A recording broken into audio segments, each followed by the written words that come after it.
அதாவது என்ன கூப்பிடுறதுக்கு முன்னால அண்ணன் வந்து மைக்க குடுக்கறதுக்கு விடியல் விடியல் விடியல்னு கூப்பிட்டாரு. ஆனா விடியல் வரணும்னு நினைச்சுதான் கூப்பிடுறாரு. ஆனா இன்னும் விடியலன்றதுதான் நமக்கு கவலையா இருக்கு. விடியல் அதாவது விடியல் அமெரிக்காவிற்கு போயிருக்கிறார்கள். ஏன் இன்னும் விடியல? அமெரிக்காவில இருந்து விடியல் வருமானு நமக்கு தெரியல.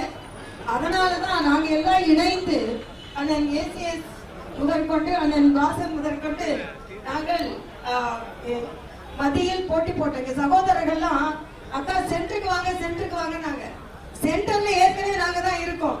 மாநிலத்தை படிக்கிறதா இப்ப எங்களது கனவாக இருந்து கொண்டிருக்கிறது. அதற்கு இங்கே உள்ள சகோதரர்கள் அனைவருக்கும் எனது முழுமையான வணக்கத்தை தெரிவித்து, மரியாதைக்குரிய ஐயா மூப்பனார் அவர்கள் ஒரு நாகரிகமான அரசியலை முன்னெடுத்து சென்றவர்கள். அது ஆளும் கட்சியாக இருக்கட்டும், தன் கட்சியாக இருக்கட்டும், எதிர்கட்சியாக இருக்கட்டும், ஒரு ஆளுமை மிக்க தலைவராக, ஒரு நாகரிகம் மிக்க தலைவராக, ஒரு அரசியல் நாகரிகத்தை கடைபிடித்த தலைவராக அவர்களை எல்லாம் பார்த்து வளர்ந்தவர்கள் நாங்கள். ஆக அப்படிப்பட்ட தலைவர்களுக்கு தான் எப்பொழுதுமே ஒரு மிகப்பெரிய அங்கீகாரம் கிடைக்கும். எந்த மாநிலத்தில் எங்கே பிரச்சனை என்றாலும் அங்கே தீர்த்து வைக்கக்கூடியது ஐயா மூப்பனார் அவர்களாகத்தான் இருப்பார். எங்க அப்பா சொல்லுவாங்க, குஜராத்ல பிரச்சனை, கர்நாடகாவில பிரச்சனை, பீகார்ல பிரச்சனை என்றால் வட இந்திய தலைவர்களை விட வட இந்தியாவில் உள்ள பிரச்சனையை நம் தென்னிந்தியாவில் உள்ள நம் தமிழர், தமிழ்நாட்டுக்காரர் ஐயா மூப்பனார் அவர்கள் சென்றுதான் அதை தீர்த்து வைப்பார்கள் என்று சொல்லும் பொழுது தமிழகத்தில் எவ்வளவு பெரிய தலைவர்களை நாம் பெற்றிருந்தோம். ஆனால் அதே ஐயா மூப்பனார் அவர்களுக்கு இந்த நாட்டின் குடியரசு தலைவராக வருவதற்கு கூட வாய்ப்பு இருந்தது, பிரதமராக வருவதற்கு கூட வாய்ப்பு இருந்தது.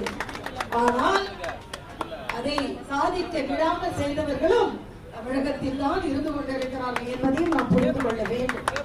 ஆக இன்று ஒரு நாகரிகமான அரசியல், ஒரு ஆரோக்கியமான அரசியல், அப்படிப்பட்ட கட்சி எல்லைகள் கடந்த அரசியல், தொல்லைகள் கடந்த அரசியல், எல்லா அரசியலையும் மிக நேர்த்தியாக எடுத்து சென்றவர். என்னை பொறுத்த மட்டில் தனிப்பட்ட முறையில் நான் பாரதிய ஜனதா கட்சியில் இணைந்து 25 ஆண்டுகள் இந்த செப்டம்பரோடு ஆகிறது.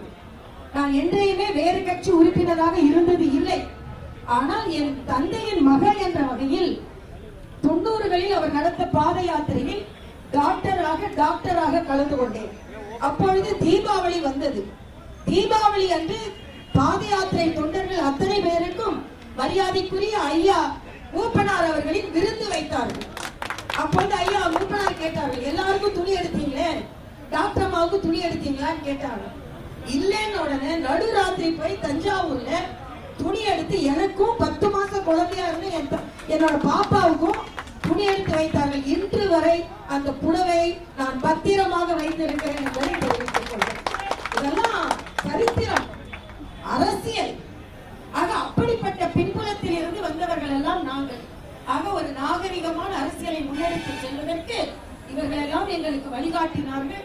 அது மட்டுமல்ல, மரியாதைக்குரிய வாஜ்பாய் அவர்களாக இருக்கட்டும், மரியாதைக்குரிய பாரத பிரதமர் மோடி அவர்களாக இருக்கட்டும், அவர்களிடம் எல்லோரிடமும் நல்லுறவு பாராட்டினார்கள் என்பதையும் இங்கே தெரிவித்து, இங்கே தமாக சகோதரர்கள் ஒவ்வொருவருக்கும் எனது நன்றியை தெரிவித்து, உடனிருந்து அதிக ஓட்டுக்களை வாங்கி தந்தார்கள், அவர்களுக்கும் எனது நன்றியை தெரிவித்து உங்களிடமிருந்து சகோதரியாக விடைபெறுகிறேன். ஓவை அவசரமாக செல்கிறேன். மரியாதைக்குரிய அகில பாரத தலைவர் நட்டாஜி அங்கே வருகிறார்கள். அவர்களை வரவேற்பதற்காக அங்கே செல்கிறேன். அதனால் அண்ணன் மன்னித்தருள வேண்டும். நான் அவசரமாக செல்வதற்கு நன்றி.